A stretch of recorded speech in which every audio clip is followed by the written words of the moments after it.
Hello, welcome to Hollywood Crime Scene. This is Rachel Fisher. Hi, this is Desi Jedeikin. What up? Hi. Hey, what do you got for us? Well, we're back for part 3 of Jonestown. My source is still the same. It is the book on Jonestown by Jeff Gwynne. And things are getting bad at the People's Temple, Rachel. Where we left off, Jim Jones is starting to really unravel, something that is not helped by his increasing dependency on uppers and downers. He is on amphetamines and a 70s fave, Quaaludes, the elusive drug we all want back in our lives. So this is actually why he begins to wear his infamous massive 70s shades all the time, because he has bloodshot eyes like 24/7. So, of course, he provides a very Jim Jones explanation for those things to everyone around him. He says it's because he has become too powerful, and if he were to look at someone directly, he might actually burn them with his godlike energy. Wow. That takes a massive amount of confidence to say that with a straight face. He doesn't really need an intervention or something to slow him down, though. He needs to keep things going. The temple is growing, and they are taking the show on the road. At this point, the People's Temple buy a fleet of old Greyhound buses, and this is what temple members will travel on to go to Jim Jones' roadshow revivals. This is another reason I couldn't be in a cult, is they do so much traveling. And it's always in a bus. It's never like luxurious accommodations. No, I'm not like cramming into an old, like a new Greyhound bus is bad enough. An old one? Come on. Yeah. That's not great. So these people, though, they're not just there to like fill seats and sort of recruit members. They get involved now. They didn't just wait for people to ask for a healing anymore. Now members would dress up as medical professionals, go into the audience and tell people they had cancer. They're like, you have cancer vibes. Yes. And then Jim would heal them of their non-cancer. And they would literally somehow, in the process, shove chicken guts in their mouth to pull out. And I heard this somewhere or read this somewhere that sometimes the other members would eat the guts then to gobble up the cancer. No. I would be like, I'm not doing that. I'm out. I'm out of the temple. I'd be like, put that back. What'd you take? It's also gross. Like, imagine them shoving that in your mouth and being like, oh, you're cancer. It's like, that wasn't there 2 seconds ago. How did they not notice it was being shoved? I guess they're in a fever. They're in like one of those like, a trance. They're in a trance. So these are huge money makers for the temple. And one of the biggest things they make money off at these things is people buy portraits of Jim Jones for protection. They sell upwards of $600 per service at $5 each. So this is thousands of dollars just in these portrait sales. We need to sell protection portraits of Melon. Of Melon and make some cash. So his paranoia is obviously increasing. He's convinced the government is now tapping his phones and that he's on hit list. He's warning his followers that there's an enemy seeking to destroy them. That enemy flips around a bunch. Sometimes it's the Ku Klux Klan, it's the Nazis, it's redneck vigilantes, and finally it's the American government. He now has armed guards for protection. He's also becoming more sex-obsessed. He still has Carolyn Layton, who is his main concubine, but he begins to grow a harem. He's very careful initially, only picking the most loyal members, and his first selection was wild of him. If you remember in last episode, I mentioned that Jim gave Carolyn's ex-husband, Larry Layton, the prettiest temple member, Karen, kind of as a booby prize when he stole his wife away from him. But unfortunately for Larry, it just made sense that Jim should also have the prettiest temple member, and he started banging her.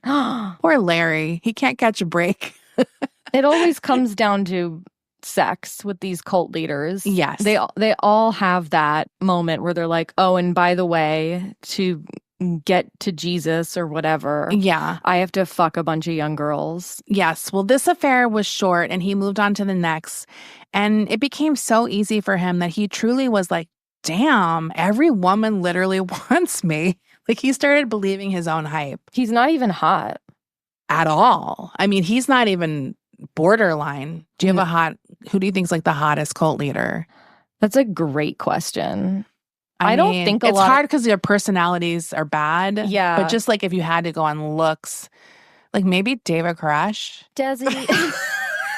Not that I've thought about this. I'm just thinking like David Koresh. I'm not saying he's even hot, but I'm just saying in we cult rank leaders. Where's the Abby Lee Miller Dance Moms pyramid to rank the hotness of the cult leaders? I'm trying to think like because it's like Keith Raniere. No way. You're right. It is too difficult to discern because their personalities are so repugnant. I guess the Buddha field, that's like a hot cult, right? But I don't remember what I don't think the guy running the Buddha field cult wasn't hot, but I think that there were probably like good-looking members. There were good-looking members. Sometimes it's also like I'm not really thinking of the cult leader. I'm thinking of like who played them.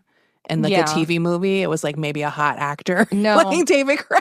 I just keep thinking about when Luke Perry played a cult leader in Criminal Minds. Well, he obviously wins. So he's the winner. Yeah. So soon it wasn't him just having these sort of series of short-lived flings. It was whenever, with whomever he wanted on a whim. Initially, he was sticking to younger women, possibly because they were inexperienced and easy to manipulate. But most women say they didn't even think to resist a request because it was father, after all. And you don't turn down father when he wants something from you. That's what they call him, dad and father. Even the ones who are fucking him? Especially the ones who are fucking him. Then he's daddy. Obviously, many women will later describe some of these incidents as rape, at least the first time. And it is kind of sad reading these accounts since they were basically doing something at the command of this man they feared and respected. And this was helping the man who would eventually change the world. So they kind of, made it work in their minds for that reason. And adding to this manipulation was that these women would receive benefits like being in on the inner circle, which would lead them to allowing sex to happen more. So while the first time might have been something they didn't want, eventually they were going along with it, but it's all very messy, obviously. So many women thought they were the only mistress. That was not the case. Terry Buford, who I mentioned last episode, a big high up in the cult, she for one thought this until she began hearing Jim banging other women loudly behind closed doors. So he wasn't even really hiding it anymore. No one dared complain or make a stink, though, because they didn't want to lose their privileges or be accused of having bourgeois attitudes. Now, this was a common insult thrown around by Jim Jones. Don't be bougie. Like every complaint, he just started using it towards anyone who questioned him, who questioned the commune lifestyle. You don't like shitting in front of others? That's so bougie. Get rid of your bougie attitude. But he's bougie. I mean, he's a hypocrite.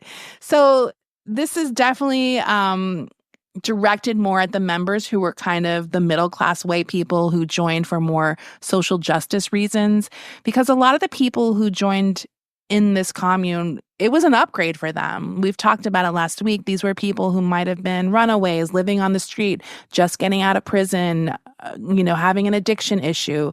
So for them, this was great. They're getting a meal. They have a roof over their head. He didn't have time to deal with complaints. He had a very full fuck schedule, and I'm not kidding.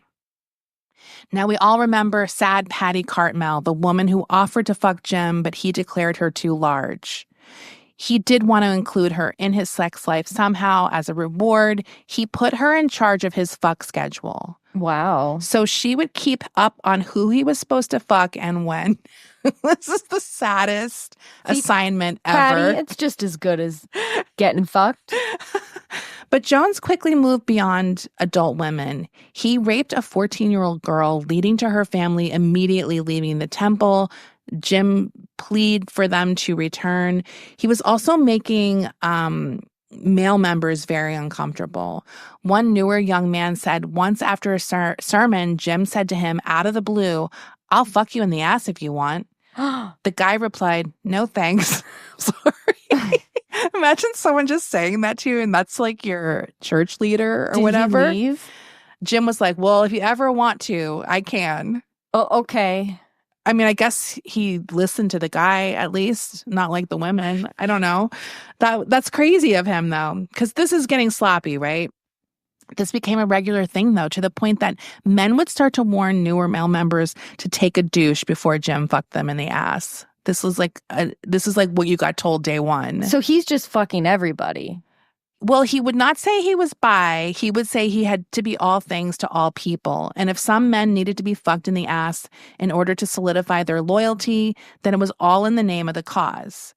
Now, even though Jim was probably bisexual, he discouraged same-sex relationships with his members. And he would tell people if they needed it, they should go into San Francisco and have a one-night stand if they needed some gay sex, but not to do it in the commune. Although initially he did try to hide his sexual exploits, like I said, it became so messy at this point that it was basically an open secret that no one really talked about. One high-ranking temple member who sort of a Black woman noticed something about his sexual escapades and confronted him about it. She asked him why he was only fucking white women. And he snapped that white women were the ones who needed to be fucked into accepting socialist ideas and letting go of their bourgeois attitudes, claiming that Black women didn't need to have that lesson. This guy has an answer for everything. He really does. That's crazy. So in 1971, he's about to test the limits of his loyalty of his most dedicated and important advisor, Tim Stoen. He began to pursue Stoen's wife, Grace. The Stoens had recently adopted an open marriage policy that Tim was definitely taking advantage of, so he couldn't really say no, even though he did not love the idea. Grace began fucking Jones, and a pregnancy followed soon after. Now, the baby is born, and Tim Stoen is listed as the father on the birth certificate, which at least at the time is sort of like a legal declaration, I'm the dad. And Tim was still a believer in Jones, so that when Jones came to him a week after the baby's birth and said, "That's my kid," Tim was like, why would any decent person lie about that? He's the father. Now, remember, at the time, there's no DNA test that could definitively state who the dad was. At best, you had like blood type incompatibility, or the baby has dark hair and big sunglasses. It's Jim. Maybe that's how you decide. And this baby, initially, I was like, oh, yeah, that looks like Jim Jones. But then I saw Tim Stoen. I was like, oh, maybe it could be his. Like, yeah. It definitely, people don't know. People still don't know.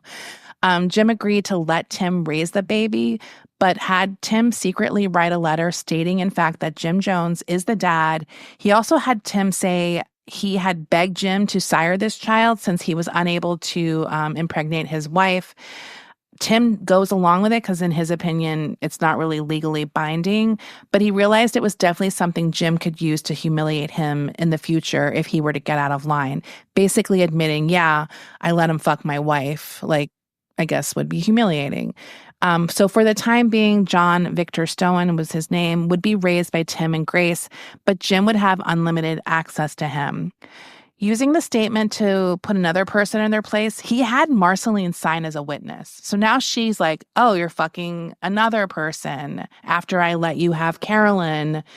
And he's kind of like, yeah, accept it. And she still performs her duties, but her heart wasn't in it according to those who knew her well. Now, while Jim's bragging about his own sexual conquest and his appeal to women, what he forgot was Marceline had her own magnetism and charisma, and as she began to look to a future without Jim, she begins a romantic relationship with a psychologist she meets through her volunteer work. She eventually holds a family meeting and tells him and the kids that she will be leaving him and marrying the new guy. Cool. Jim went off, threatening her that if she were to leave and take the children, she would be met by the Avenger of Death. Now, Marceline rolled her eyes at these biblical threats from the preacher character because she'd seen him do this before to other temple members. But then he went into the real Jim Jones tone and said to her, if you ever take my boys away, I'll fucking kill you. And that chilled her to the bone. So she backed down and resumed her number 2 position in the temple. No. I know. Now, Jim had long pretended that he took advice from temple members with various boards, etc.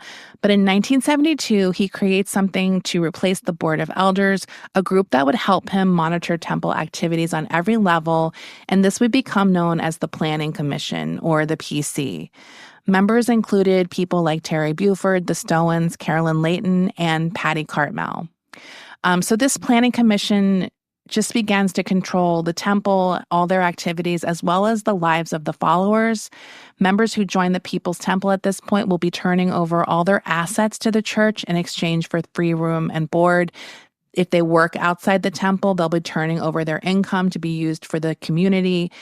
And he instructs them what to do as far as outreach. He buses them to perform community service in outlying areas. Their lives are just completely managed by this committee. He prophesies death, destruction on those who even think of leaving or betraying him.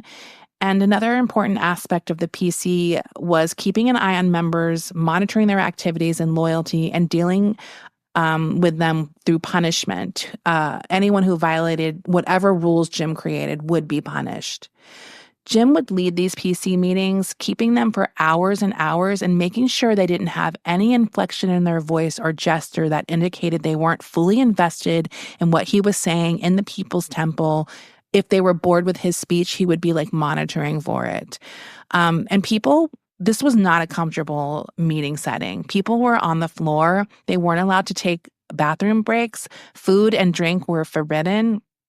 And Jim would lay on a sofa the whole time, surrounded by pillows, eating and drinking, and taking obviously as many bathroom breaks as he wanted. Now, this is like an upgrade from when he would just piss in a bottle behind the pulpit. Now he's like more flaunting that he has this different, level of comfort than them.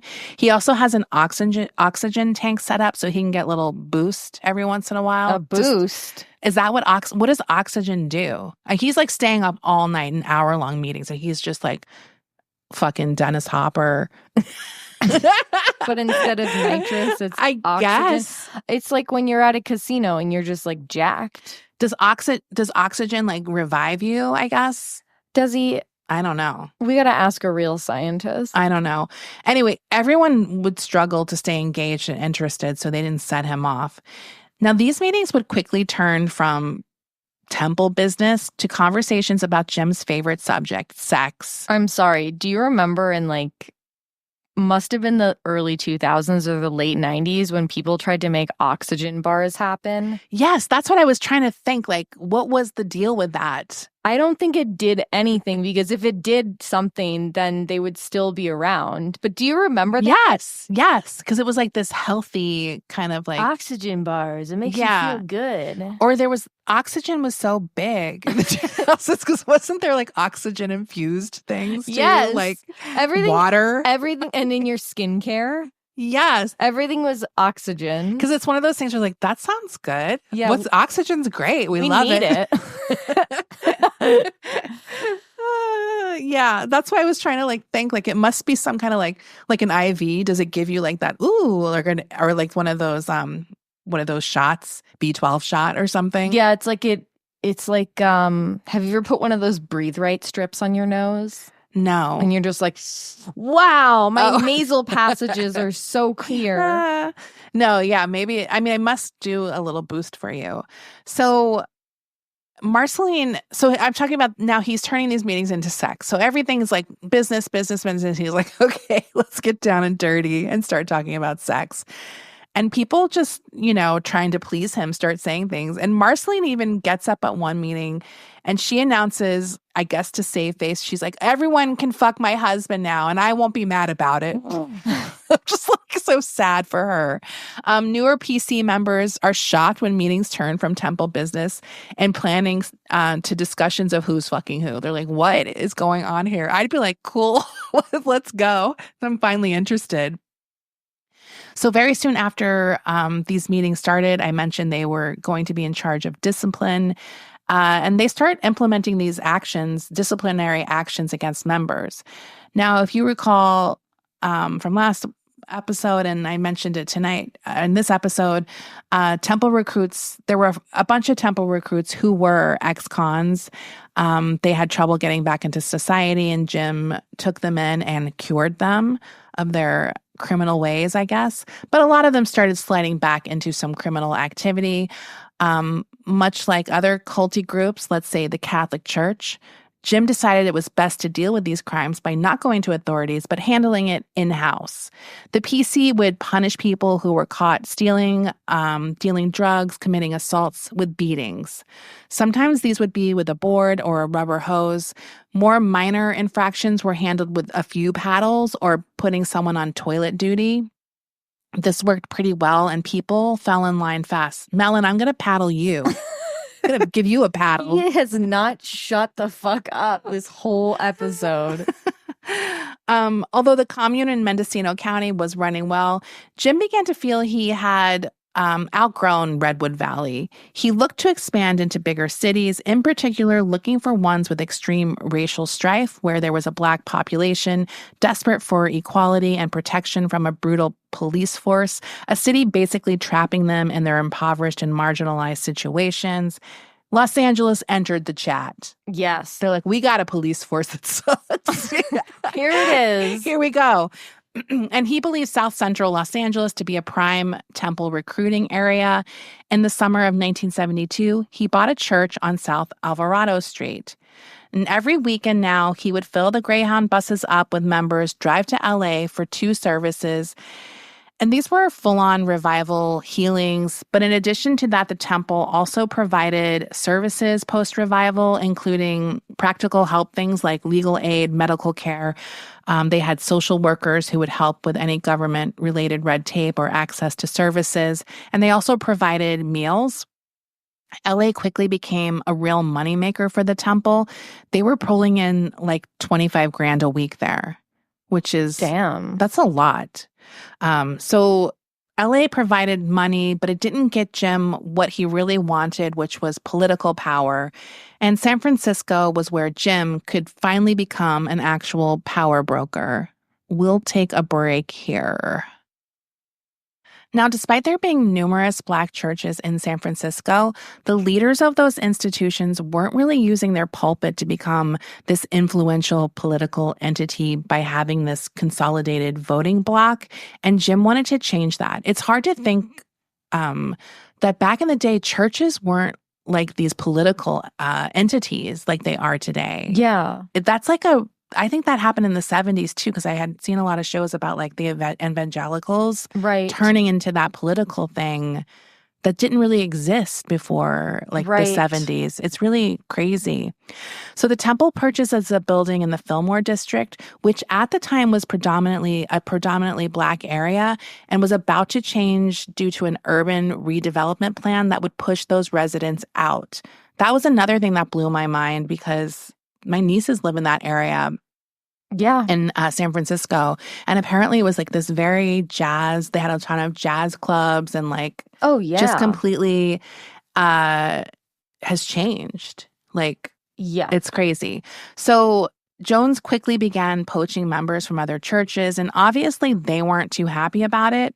They went to an influential Black publisher named Carlton Goodlett to help them out.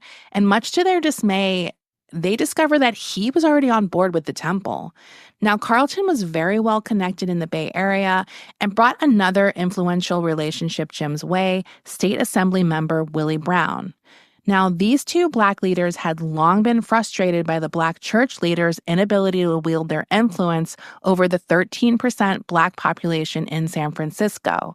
And Jim matched their ambition as far as that went. And that's basically how he got his foothold in with the power players in the Bay Area. So now we have the compound in Redwood Valley. We have these huge churches in LA and San Francisco, as well as the traveling revival shows. And the pressure of all of this is just like he's losing it even more because even though he does have help, he's still so controlling and has his fingers in everything and like can't let everything go. And this is a ton.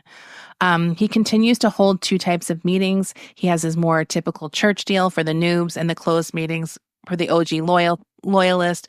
And those are where he would really start going off the rails, talking about the FBI, CIA threats to him, and the temple, bringing back the old classic nuclear war scare, and some really off-the-wall topics, including telling members not to use Crest toothpaste because only Philips protected their gums from atomic radiation. Philips? I guess does that even still exist? Well, I guess. Is that Colgate?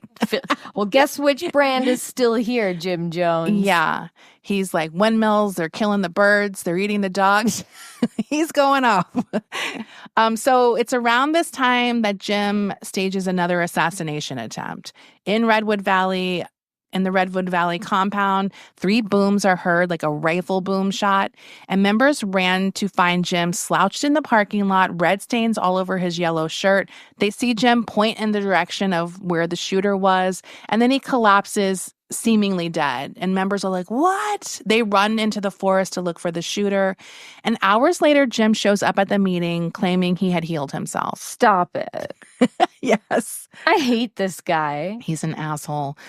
So all of the all of this success brought some unwanted attention when a San Francisco Examiner reporter named Lester Kingsolving started snooping around. He would go on to write an 8-part expose, but due to protests by the temple, the Examiner ended up canceling the last 4 parts that had the most inflammatory accusations, probably more due to legal threats than the protest.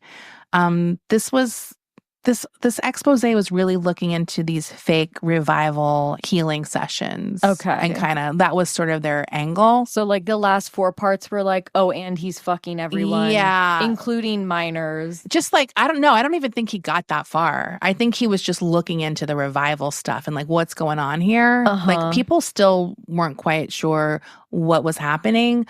Obviously, he is a good reporter, so he's not really deterred by his paper being like, nah, cut it out, which is really weird to me because it's like, this seems like a great story to cover. It's too bad he didn't have a blog. Yeah, and he keeps looking into things. Jim actually tries to get the daughter of a temple member to seduce him to like see what's going on. And Carolyn Layton's father actually ends up meeting him regarding clarifying an accusation. Kingsolving leaves his briefcase behind, but of course, Carolyn's dad is a good Christian minister, and he's like, I'm going to return it to him. But he accidentally tells his daughters this information. The temple calls him into a meeting, and while he's gone, his daughters go in and copy all the documents that are in the briefcase. So this allows Jim to see who Kingsolving is talking to. And he also finds out that he didn't really have anything else scandalous to report in his notes. After this, he creates a department of diversions whose sole job is to keep negative attention away from Jim and the temple. So unfortunately, these stories don't really hurt church recruitment, but actually help the church with recruitment. One of these new recruits is a Vietnam vet named Tim Carter, who had been bordering on homeless and found acceptance and comfort with the temple. Jim quickly gives him responsibility of organizing and planning these bus trips, which he felt unqualified for, but quickly realized that he actually had a gift for this kind of level of organization, which made him further loyal to Jones, who saw something in him. Another temple member, Mike Cartel, will later say, Jim Jones would give you your 5 minutes and you would give him your life. So he has this quality people often talk about with politicians. Like they make you feel like you're the only person in the room, or whatever. The first hit is free. Yes. So while things were going well in San Francisco and LA, Jim got on the wrong side of the LAPD after an incident at his church where LAPD showed up and were met by his armed guards who were Black at the church. They didn't like Black guys with guns, the LAPD. They were not happy about this, and they started watching Jim's every move in LA. Now, just to be clear, they didn't do anything wrong. LAPD was just like, what? Yeah. And like, whatever, assholes. So Jim had bigger problems, though, in Ukiah, so he didn't have time to like focus on LA. 8 members defected, leaving behind a letter stating their issues with the temple, which included the lack of Black members in any power positions, seemingly only using them to fill the pews and nothing more, as well as Jim fucking people into loyalty. They were like, this is not cool. We don't like it. Now, these defectors they came from the local Santa Rosa Community College, so they were students that were sort of recruited. These were the socially justice-minded type of a recruit. And some of them belonged to prominent temple families, so this was something that Jim couldn't just brush under the rug. They had explicit details of Jim's sex life in the temple, and Jim worried that they would tell other Santa Rosa students about his, how he handled things at the temple, which once again, was a prime recruiting area for them. So he had to deal with what was now called the Gang of Eight delicately. He declared they were confused children who had lost their way and would be welcomed back with open arms, no grudges, no punishment. He encouraged members to get this message out to the defectors, but none returned, and a few will eventually become active enemies to the temple. This was also the start of Jim preaching the idea of giving your life for the cause of social justice, comparing himself and temple members to famous abolitionist John Brown, who was executed for starting a slave rebellion at Harper's Ferry, Virginia. When Jones said he didn't think they would have to go to the gallows for their beliefs, but should be prepared to, his congregation stood and cheered. This defecation, defection, sorry. Jesus. I had a typo. This defection rattled Jones, and he became more controlling than ever, determined not to have anyone else leave. The PC meetings turned into Jim Jones' personal aggrievement sessions. He had to do so much. People were so ungrateful. He stopped trusting even his most loyal followers and had every PC member just sign the bottom of a blank piece of paper that he said he would fill in with a confession if they ever betrayed him. He also had them write testimonies about their sex lives and fantasies, and many people were like, oh, this is my opportunity to kiss his ass. So they would talk about only fucking him and how could they ever go anywhere else once they had him. And these women would quickly rise up in the ranks for doing this kind of stuff. Flattery would get you everywhere with Jim Jones. He loved it. Does it remind you of anyone you know? This is the interesting thing about brainwashing, because I mean, that's the only way I can think of why somebody would willingly follow someone around like this and think that this is a good person with good intentions, someone who is like constantly making everything about themselves, and it's clear that this is to serve them, and not the greater good. No, it's like baffling, and I can't comprehend how it happens. I really can't. So the corporal punishment increased as well. This story is crazy. So apparently one of the people Jim took in was a pedophile named Peter Wotherspoon. He cured him, and obviously that didn't hold because it wasn't long before he molested a temple child. But no police would be called.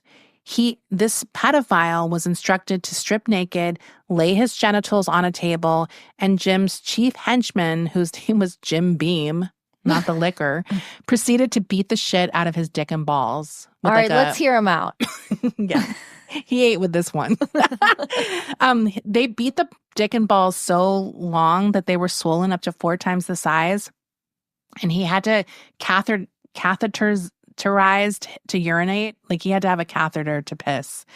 He was promised a much harsher punishment if he stayed again, and members were disturbed by this, but honestly, it seems quite reasonable to me. Like, this is the one I'm like, well, I don't know. Like, so it's not the worst thing he's done. It's definitely not even. Even more disturbing was his treatment of a woman named Lori Efren. She did nothing wrong. But also get him out of there. Well, yes, that's accurate too. But this is probably a more severe punishment than he would have faced in the real world too, right? Like, yeah, that's what's so crazy. So this woman, Lori, all she did wrong was that she liked Jim too much. She had a crush on Jim, and he didn't want her. So during a PC meeting, he was complaining about the drain of energy it took for him to keep up his fuck schedule. And at some point, he singles Lori out for daring to want to be on the fuck list, as if he wasn't already overworked. He then made Lori stand and explain in front of the whole group what she had to offer him sexually. Then he had her take all of her clothes off and stand naked, telling members that she had been coming on to him, and if he had a list of people he didn't want to fuck, she'd be on the top of the list. Was anyone like, No. Because they're all protecting themselves at this point. They're fully cooked. Yeah, they're fully cooked. No one wants to risk saying anything because they don't want to be the target of this abuse. He then made her sit naked for the rest of the meeting. He later had a minion apologize to her for him, and she was like, "It's okay." Oh, God. And she remained his loyal follower. The non-PC members had an escalation in abuse as well. One woman violated a minor rule, and she no longer was it you getting like a single paddle. Her ankles and hands were tied, and she was thrown into a pool, left to gasp and panic for like a minute before being pulled out. And that is like, this is like illegal. Desi. This is like really bad. Then the boxing matches started. Stop it. When a person violated a rule, they would be thrown into the ring with someone clearly bigger and stronger and get the shit beaten out of them. And like I said before, no one said anything because they didn't want to be the next person thrown into the ring. So many people were turned off, though, and they wanted to leave, but leaving was near impossible at this point since many people had no money of their own anymore, and many had also severed ties with their family. Right. Like, that's also a very common cult thing to do. You isolate them. So even if you did leave and somehow managed to get out, he would implement this level of control on you even when you did leave. He would say you had to move 100 miles away at least. You had to often sign over control of your children so that they would stay in the temple. One woman left and he made her hold a gun before she left. So he had her fingerprints on a gun and would, if she did anything like tell on them, whatever, to the media, he could possibly kill someone with this gun and have her fingerprints. So stuff like that. In 73 and 74, he began alluding to a place they could escape to avoid nuclear war, a potential Nixon dictatorship, and racism, a place he began referring to as the Promised Land. Although he left it very vague with the congregation, the PC had approved the development of an agricultural mission in Guyana, South America. So advance teams began going down to Guyana and laying the groundwork, including getting tight with the local government. The government saw a benefit here for themselves. All of their major towns were along the coastline, and with increasing erosion, the need to move inland was getting more pressing. The problem was that the land that was just inland of the coast was near an inhabitable jungle. So why not take advantage of this group of wealthy Americans who wanted to put in the labor and turn it into usable farmland? They eventually leased 3,000 acres. A few dozen pioneers began this insanely labor-intensive process of clearing the jungle and beginning to build. This is like deep. This is like jungle.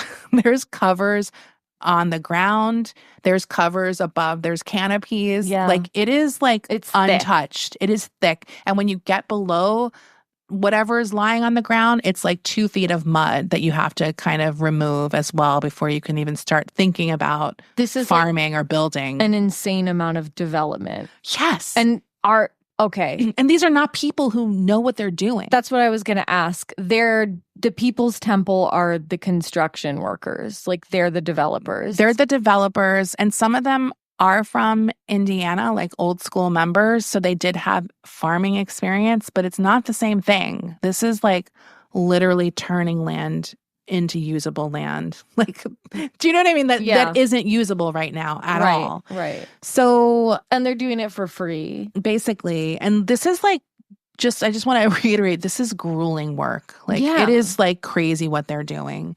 So at this point, Jim Jones is he's on a real high. But those are the moments where he feels the most pressure that he's going to lose it all and he'll slip up. And this time was no different. On December 13th, 1973, he's in LA, and an undercover officer in a Westlake theater near MacArthur Park that had been a hotspot of gay cruising was sitting and watching Dirty Harry when a man motioned for him to follow him into the bathroom. When the cop entered the bathroom, he saw Jones standing there jerking off. And he was immediately arrested for lewd conduct. Now, Jim obviously did not want this getting out, And upon release, he got a doctor's note saying that due to an enlarged prostate, he had been advised to jump up and down naked in order to relieve discomfort. And that's what he was doing when the cop walked in. Jumping up and down. So he is somehow able to get the judge to dismiss the charge, but there was still public record of what he had done. So he tries to get that sealed like he's a minor. And the judge eventually agrees to destroy the report. And this pisses off the LAPD because they're like, what the fuck? And Jones begins to establish the groundwork for his next story that he'll tell people if they find out that he was framed by the LAPD, which is easy to do since they suck and had a history of planting evidence and framing people. But it was also a wake-up call to him that he needed to get out of the U.S. because things were starting to turn against him at home, and his erratic behavior escalated even further. Soon after his sermons took on an interesting new focus, Jim began telling his congregation that everyone was actually homosexual, even having people stand up and testifying to being gay to prove his point, even though they weren't. They just did it for him. So this is also like another cover, just in case someone finds out. It's like, actually, everyone's gay, so it's not that weird. Adding to his panic, Guyana was not going as well as he had envisioned. To be clear, they had made incredible progress, but Jim wanted it to be like this working farmland with tons of crops and paradise. And like I said, that takes a really long time. He goes down there in December of 1974. He brings a photographer to take pics of the progress, but they're not brochure ready at all. So instead, they go to a local farmer's market and buy a ton of tropical fruit. And Jim just poses with tropical fruit that they pretend they grew. It's like I found the pictures, I'll post them. But they're just like a bunch of melons on the ground, and he's like, and then he's holding one of those massive banana thing, the bunch of bananas. Stalk. That's not just like 4 bananas, it's like 50 bananas. Yeah. He's like holding one of those as if that's a crop they grew, and it's all a lie. It's also on this trip that he begins an affair with Maria Katsaris, and getting banged by Jim turns this girl from shy into like a bitch on wheels. She all of a sudden is like a fucking ruthless cult leader with him. She becomes his right-hand woman, speaking for him, and she even takes flying lessons in case one day they don't have the bomb, that she can crash into a building if necessary with a plane. Wait, the bomb? They're trying to get a nuclear bomb. Why? They're trying to get a nuclear bomb. To have power. Like, it's that easy. So she's kind of like, well, if that doesn't work, I can at least do like a terrorist attack on a building. She's wow. She's like the OG 9/11. And she wants to use a plane to do it. Yes. This bitch is crazy. She's hardcore. And this relationship puts Carolyn into a tailspin because Marceline is like the heir apparent to lead the cult. Maria is now his number one girl. And she's like, I don't have anything. Like, I don't have a legacy. So Jim needs to think quickly to give her something of importance. In the summer of 1974, Carolyn is sent on a special mission a few months after she leaves. Jimmy has horrible news, and he tells everyone that Carolyn had been arrested in Mexico and was being tortured in order for the government to get information on the People's Temple, which she was refusing, of course. He then revealed that her mission had been to obtain a nuclear bomb in Mexico. Now, I've been to Tijuana. I know you can get some things that you can't get in America. I don't know if you can get a bomb. So he's like, yeah, he tells them the plan about this, getting this bomb for the temple so that the U.S. government will finally respect them. Like they're a country, I guess. And they have to like listen to us now because we have a nuclear bomb. Like, why has no one else thought of this? Why haven't I gotten a nuclear bomb to make people listen to me? I think he thinks this is a lot easier. It's crazy. It's crazy. But in spring of 1970, most countries don't have exactly nuclear bombs. In spring of 1975, though, Carolyn returns to the temple not with a bomb, but with a baby. So, yeah, she was never in Mexico. She was basically doing the old school Catholic thing where someone goes away and like they usually don't come back with the baby, but they like go hide out while they're pregnant. So she was hanging out with her parents in San Francisco while she was pregnant. After the baby was born in January, she was forced to marry a temple member named Michael Prokes, and the baby's name is Jim John Prokes. The baby will eventually be named Chemo. And the parentage remains wishy-washy amongst cult members. They're like, what's going on here? So initially, the People's Temple wanted like 30,000 acres in Guyana. They didn't get that much, obviously, but that meant that every temple member could not go now. So Yeah. he begins creating a priority list, and priority meant you had money. A lot of older people with things like Social Security, disability, pensions became prioritized despite their age and likely inability to contribute much to the grueling work of farming the land just because they had this free fucking money coming in. And that's why the sad aspect of this thing, I mean, it's just sad, period. That's why there were so many older people there, because they wanted those pensions and Social Security checks. So just because every member couldn't go, though, didn't mean they weren't paying for Jonestown. All members were encouraged to give money to support Jonestown. They also sacrificed in other ways if they couldn't give money, including living on like basically a pauper's diet at this point at the Ukiah compound. They were just living off of the cheapest food, like really old, gross cereal, powdered milk. Rations were very small, and Jim was pinching every penny to pay for Jonestown. He also escalated his macabre rhetoric, began talking about not just dedicating your life for socialism, but also your death. The greatest sacrifice would be giving up your life for the good of the cause. And this is when Jim begins doing some dry runs of that idea. One night in a PC meeting, he brought wine made from grapes on the compound, allowing members to partake even though alcohol was forbidden. But he did have a sinister plan in mind. After everyone had drank 1 ounce of wine, he told them that it had been poison and they had 45 minutes to live. There was no antidote and they were doomed. Now, 2 members were in on the scheme with him. When the announcement was made, Patty Cartmel ran toward the door screaming, and Michael Prokes pointed a gun loaded with blanks at her, shot her, and she crumbled to the ground. People sat there like in shock, staring into space. Some of them talked about death. And after 45 minutes, Jim watched as some members were like, I feel faint. I feel like it's happening. It's happening.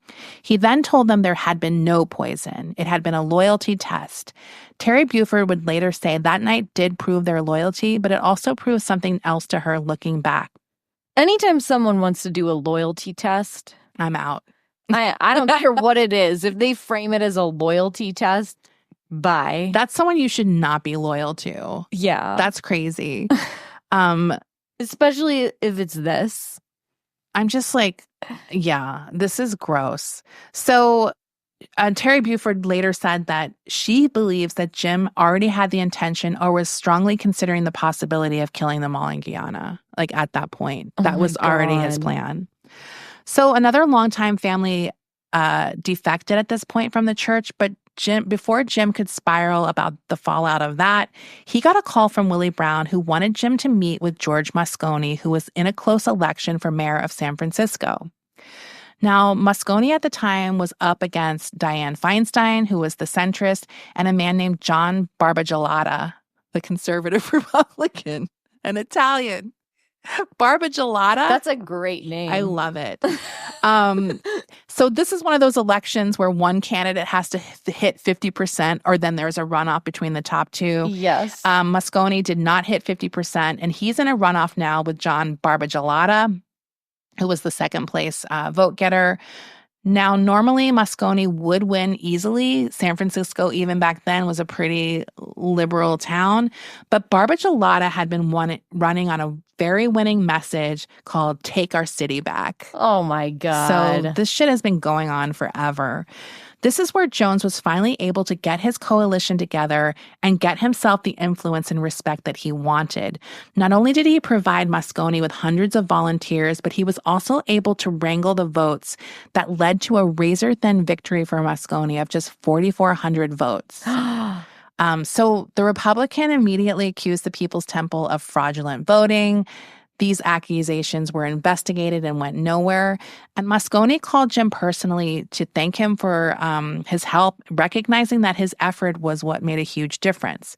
And this was a huge turnaround for Jim mentally. He was like, he's back. It's like all he needs is like one sort of win, and he's back. But it wasn't long after that other local politicians began to notice. They started attending services to see what was going on with the temple, including Harvey Milk.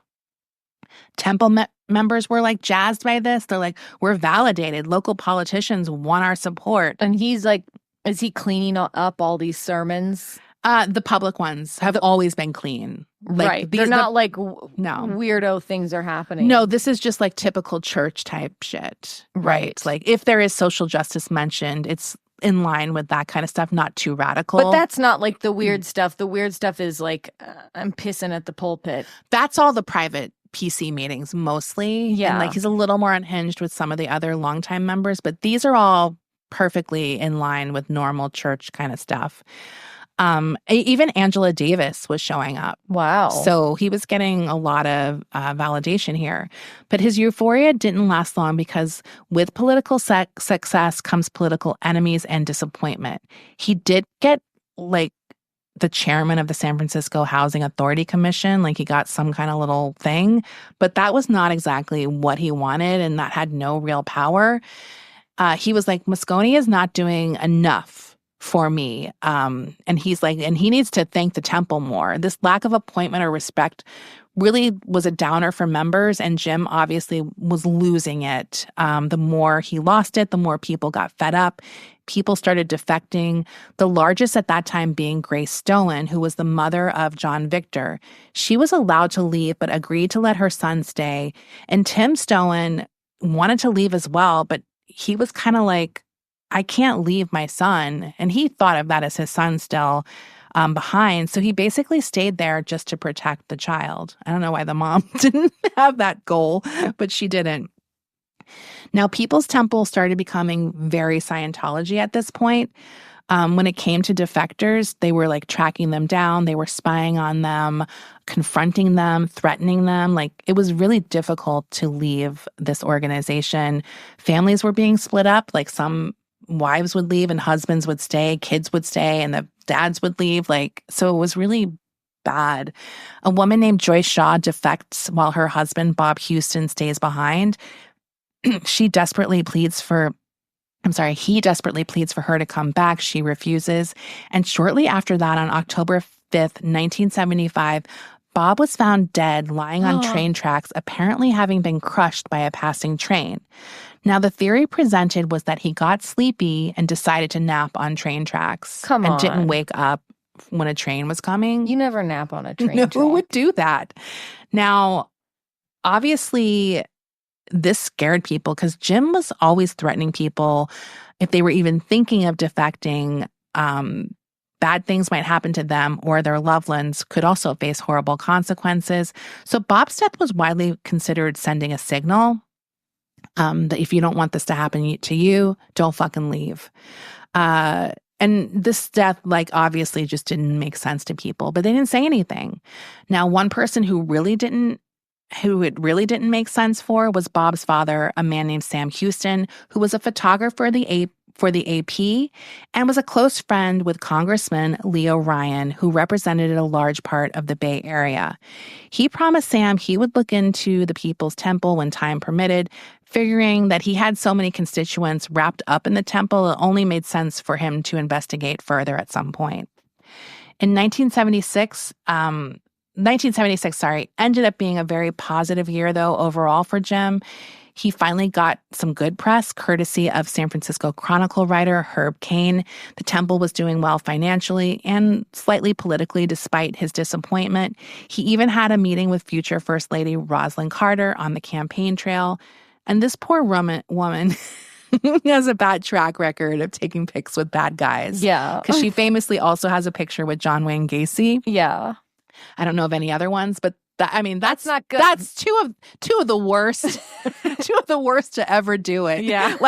And she's obviously a very kind and wonderful person, but damn. That sucks. When you're running for office, I think you just fucking don't know who you're taking pictures with. It's crazy. So Jones would later describe 1976 as our year of ascendancy, but 1977 was about to be a whole lot different, namely because of a political enemy he had made in John Barbagelata. Barbagelata was a little bitter bitch. He still hadn't given up on the idea that the election had been fraudulent, and he was still a member of the San Francisco Board of Supervisors who was able to access things through his office, such as records of foster children who were in the People's Temple custody. Now, as you know, foster parents get a stipend from the state to care for these children, and they're monitored very closely, making sure that this money is being used to take care of the kids. So John found out many of these children had been sent down to Guyana, which is not allowed. And they also got word that a lot of these stipends were being used to fund Jonestown and not being used to care for the children. So those accusations got the attention of a San Francisco Chronicle reporter named Marshall Kilduff, who wanted to look more into the temple's activities. His editors nixed the story immediately, but they give him permission to try to sell it freelance, and a respected publication called The New West buys the story. Jones finds out about it and gets the article canceled. But when a new editor comes in, they rebuy it, and Kilduff begins investigating. I'm just baffled by why these people keep canceling these articles. He has so much power. It's crazy because these seem like right up an investigative journalist alley. Like, why not look into this new church that's come into town? He's made so many people afraid of him. Yes. So Jones realizes it's happening. He tries to play it cool, but obviously the idea of this investigation sends him into a panic, and he begins upping his timeline for moving to Guyana. Creepily enough, he does make time at this point, though, to attend an anti-suicide rally on the San Francisco Golden Gate Bridge on May 30th, 1977. This guy's sick. Now, this bridge is like, it famously has a lot of people jumping off of it. Like, yes. It is like a thing that had been an issue. And so, still to this day. Yes. So this event is, kind of whatever, dealing with that and talking about that and getting people to open up and whatever. He makes a speech that day. And in the speech, he says, "Suicide is a symptom of an uncaring society. The person committing suicide is a victim of conditions which he cannot tolerate, which overwhelm him, for which there is no recourse." He also says for the first time that in his life, he was having suicidal ideation as well. So in August of 1977, the New Times story drops, and it is devastating. It's titled "Inside the People's Temple." In addition to giving backstory on Jim Jones, it speaks to 10 people who had defected, including members of the Gang of Eight. They speak on the record of the horrifying conditions. They speak of the beatings, all the money that seemingly comes in and disappears. Grace Stowen is also interviewed, and she gives detailed information from someone who was in the inner circle, including a lot of the financial stuff, because she had basically been doing the books and knew everything. The article also demands that the government investigate the group further and provides compelling evidence to do so. Now, unlike the first expose, this one hit and had immediate fallout. Jones's political friends quickly abandoned him. Moscone was like, yeah, let's investigate and prosecute if any laws have been broken. One politician who did stand by him initially was Willie Brown.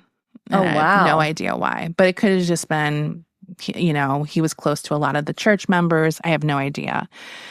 So Marceline writes like a "to whom it may concern" response to the New Times, like letter to the editor type thing. And this is more to protect the temple than Jones. She herself was dealing with this devastating news Jim had just told her, that she was not to join him in Jonestown and that she would stay behind to run things up in the Bay Area.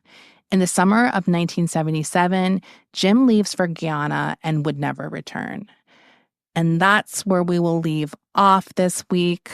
Desi, another great episode. I cannot wait for part 4. Yes. Thank you for listening. And we'll see you soon. Bye. Bye.